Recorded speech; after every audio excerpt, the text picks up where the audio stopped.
दोस्तों, मेरा नाम सत्येंद्र प्रताप है और एकलव्य स्टडी पॉइंट में आपका स्वागत है। आज हम देखेंगे क्लास 12th का हिस्ट्री इतिहास का चैप्टर दूसरा है, ये सेकंड चैप्टर। इसका नाम है राजा, किसान और नगर। जानेंगे इस चैप्टर के बारे में। दोस्तों, हालांकि कुछ नहीं, अधिकतर बच्चे हिस्ट्री को एक बोरिंग सब्जेक्ट मानते हैं, बहुत ज़्यादा बोरिंग मानते हैं। तो दोस्तों, इसे आज मैं आपको ये पढ़ाने की कोशिश करता हूँ। और पहला चैप्टर मैंने बनाया था, इजी चैप्टर है, समझ ही नहीं आया कि क्या बनाऊं। लगभग मैंने थोड़े बहुत क्वेश्चन ही बनाए थे। अगर ज़रूरत होगी पहले में तो आप बता देना, मैं बना दूंगा। शुरू करता हूं मैं सेकंड चैप्टर से। और इसमें मैं आपको बताना चाहता हूँ, ये चैप्टर जो हमारा शुरू हो रहा है, सबसे पहला पॉइंट इसमें हम पढ़ेंगे हड़प्पा सभ्यता। हमने पहले चैप्टर में पढ़ा है। भारतीय इतिहास की जब हम बात करते हैं, प्राचीन इतिहास की बात करते हैं, एंशियंट हिस्ट्री की, तो हम हड़प्पा सभ्यता वगैरह की शुरुआत में ही लेते हैं इस टॉपिक को।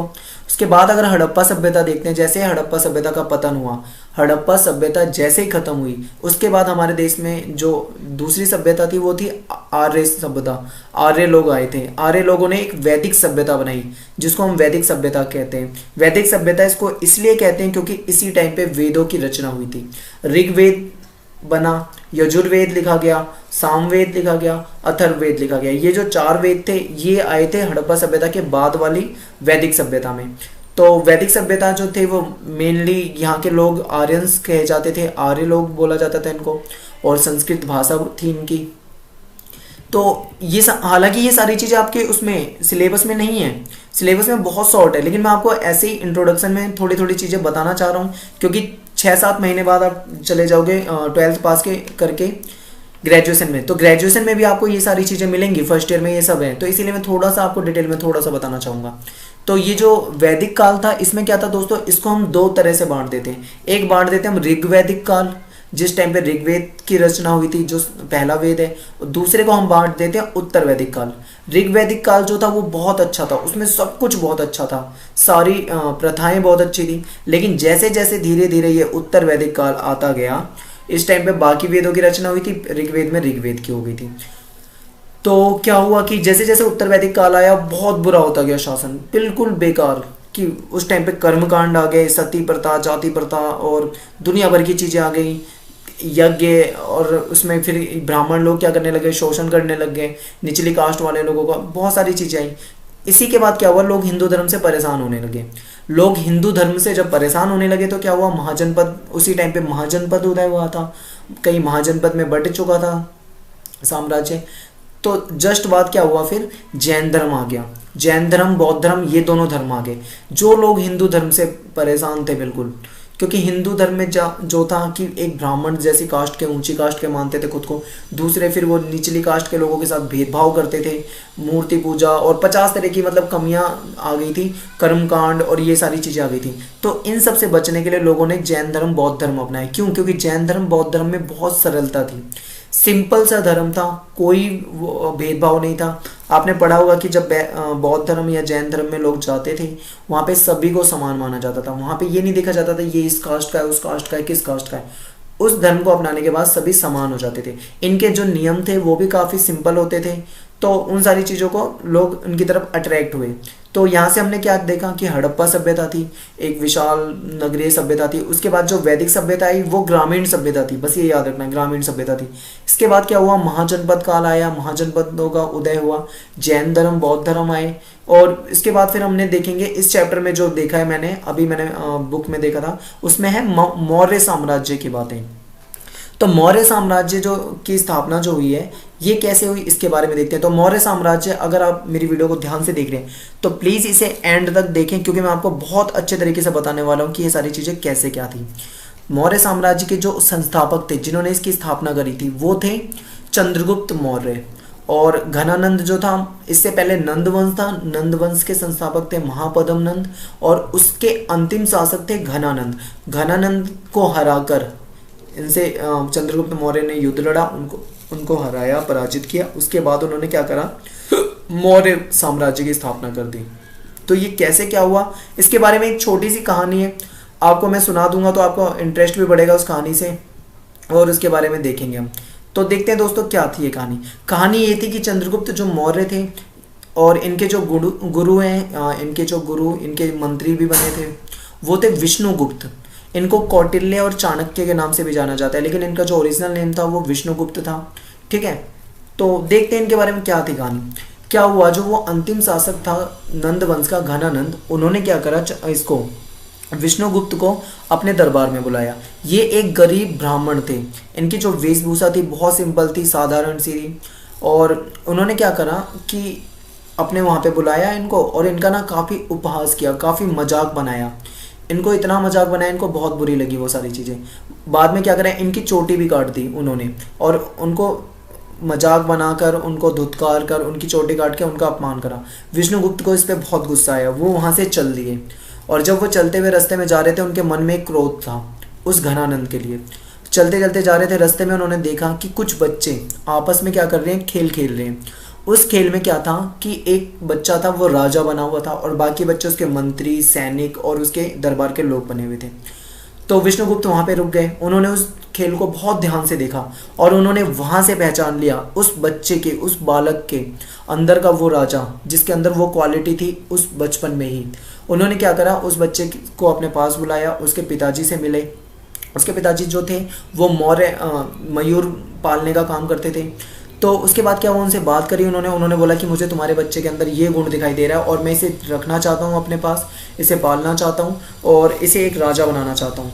तो उसके पिताजी ने उसको दे दिया। फिर उन्होंने क्या करा, चंद्रगुप्त मौर्य को अपने पास रखा, उस बालक को। वो बालक धीरे धीरे बड़ा हुआ, उसको शिक्षा दीक्षा और चीज़ें सिखाई। तो इसके बाद क्या हुआ, बाद में उसने अपने गुरु के लिए, अपने गुरु के उस अपमान का बदला लिया घनानंद से, और घनानंद को से युद्ध लड़ा, उसको पराजित किया। उसके बाद क्या हुआ, एक विशाल साम्राज्य की स्थापना हुई, जिसे कहते हैं मौर्य साम्राज्य। तो ये मौर्य साम्राज्य इस तरीके से होता है दोस्तों। हालांकि तुम्हारी बुक में इन सारी चीज़ों में ये कहानियाँ नहीं है। ये कहानी भी मैंने हमारे किसी टीचर ने पढ़ाई थी, मुझे आज तक याद है, तो मैंने सोचा आपको बता देता हूँ, क्या पता मेरे बाद ये बाकी बच्चों को काम आए। तो ये ऐसी कुछ कहानियाँ हैं इतिहास की। इस पे सीरियल भी आता था एक, चंद्रगुप्त मौर्य पे, अच्छा आता है, अगर आप आता था पहले, आपने अगर देखा हो तो फिर क्या हुआ, चंद्रगुप्त जो मौर्य थे, इन्होंने अपने इस साम्राज्य की स्थापना करी, इसका विस्तार करा, इसको बढ़ाया। और इनके जो गुरु थे विष्णुगुप्त, उनको उन्होंने क्या करा, अपना मंत्री बना लिया, और चाणक्य कहे जाते थे ये। फिर क्या हुआ दोस्तों, जब वो उनके मंत्री बन गए तो उसके बाद इनका शासन चला। फिर इसके बाद चंद्रगुप्त मौर्य के बाद उनका बेटा आया बिंदुसार, ठीक है, वो भी एक अच्छा राजा था। उसके बाद क्या हुआ, तीसरे नंबर पे आया उसका भी बेटा, यानी चंद्रगुप्त मौर्य का पोता, जिसका नाम था अशोक। इसे महान सम्राट, महान अशोक, कई नामों से बुलाते हैं, कई नामों से जानते हैं। तो ये कहानी थी इनकी पूरी।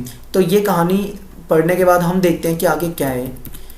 अब आते हैं हम आपके बुक के सिलेबस में। अगर आपको ये स्टोरी अच्छी लगी तो प्लीज़ कमेंट करके ज़रूर बताना मुझे।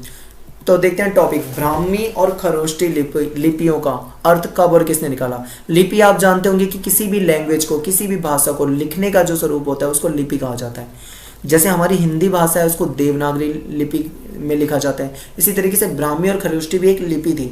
इसका अर्थ किसने निकाला, तो देखो 1830 में क्या हुआ था, ईस्ट इंडिया कंपनी के अधिकारी थे जो जेम्स प्रिंसेस, इन्होंने क्या करा था, इसका अर्थ निकाला था। इस लिपि का उपयोग उस समय के सिक्कों, उस टाइम पे जो सिक्के थे, समकालीन जो उस टाइम के सिक्के थे और वहाँ के जो अभिलेख थे, उनमें क्या था, इन लिपियों के बारे में लिखा गया था।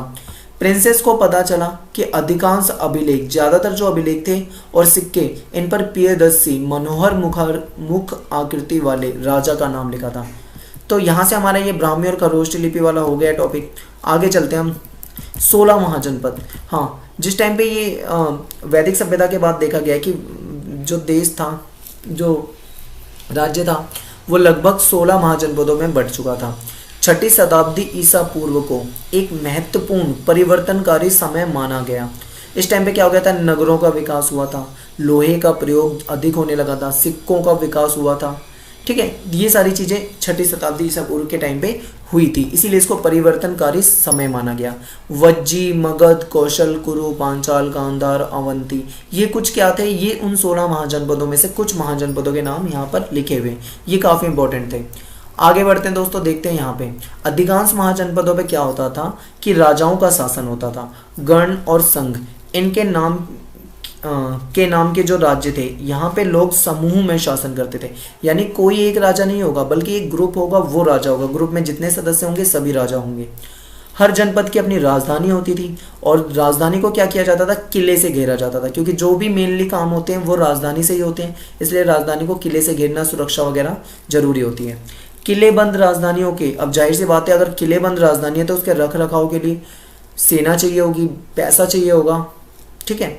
तो इनके रख रखाव और प्रारंभिक सेनाओं और नौकरशाही के लिए अधिक धन की जरूरत थी। रख रखाव होता है उसका मैनेजमेंट, प्रारंभिक सेना यानी सेना वगैरह रखनी थी, नौकरशाही का मतलब होता है ब्यूरोक्रेसी, यानी कि जो भी अधिकारी लोग होते हैं, राजा जो था, राजा के कुछ अधिकारी भी तो होते होंगे, उन अधिकारियों को क्या है, नौकरशाही कहा जाता है। तो इन सबको रखने के लिए अधिक धन की जरूरत होती थी।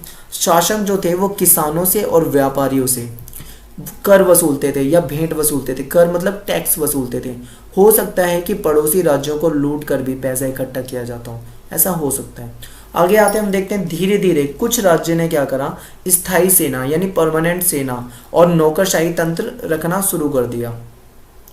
फिर इसके बाद हम देखेंगे एक जो मेन जो महाजनपद है वो ये है। इसमें से क्वेश्चन बहुत ज्यादा आता है, इंपॉर्टेंट क्वेश्चन है इस चैप्टर का। मगध महाजनपद जो था इतना समृद्ध क्यों था, इतना डेवलप क्यों था, इतना विकसित क्यों था, क्या था ऐसा इसके पास? तो देखते हैं दोस्तों।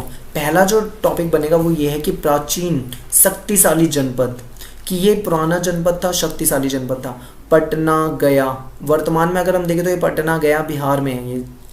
इसके बाद आगे बढ़ते हैं। इसकी प्राचीन राजधानी थी राजगृह थी, राजा का गृह, राजगृह जो भी कहें इसे, राजगृह इसकी प्राचीन राजधानी थी। इनके क्या था, इर्द गिर्द पहाड़ियाँ थी जो कि प्राकृतिक रूप से रक्षा करती थी। जहाँ पहाड़ी होंगी तो जाहिर सी बात है उसकी रक्षा अपने आप ही हो जाएगी। भूमि यहाँ पे क्या थी दोस्तों, यहाँ पे बहुत उपजाऊ भूमि थी, फसल अच्छी होती थी। गंगा और सोन नदी के पानी से यहाँ पे सिंचाई की जाती थी। जाहिर सी बात है पानी अच्छा उपलब्ध था, पानी उपलब्ध होगा तो अपने आप ही भूमि उपजाऊ हो जाएगी और फसल अच्छी होगी। गंगा और सोन नदी में नौका द्वारा यानी नाव के द्वारा यातायात की सुविधा थी और जिससे व्यापार में क्या हुई, वृद्धि हुई। व्यापार में वृद्धि तभी होती है वहाँ होती है जहाँ पे कम्युनिकेशन और आने जाने का साधन अच्छा हो। तो यहाँ पे ये साधन थे इसलिए सब कुछ अच्छा था। लोहे की खानें थी यहाँ पे उपलब्ध।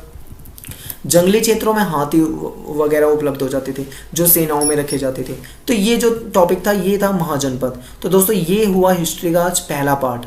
आपको पहला पार्ट कैसा लगा? कुछ चीज़ें मैंने कवर करने की कोशिश करी। आपको अगर सारी चीज़ें अच्छी लगी हों, समझ में आई हों तो मुझे कमेंट करके ज़रूर बताएं। अगर आप हमारा चैनल पहली बार देख रहे हैं तो आप हमारे चैनल को सब्सक्राइब करना बिल्कुल भी ना भूलें।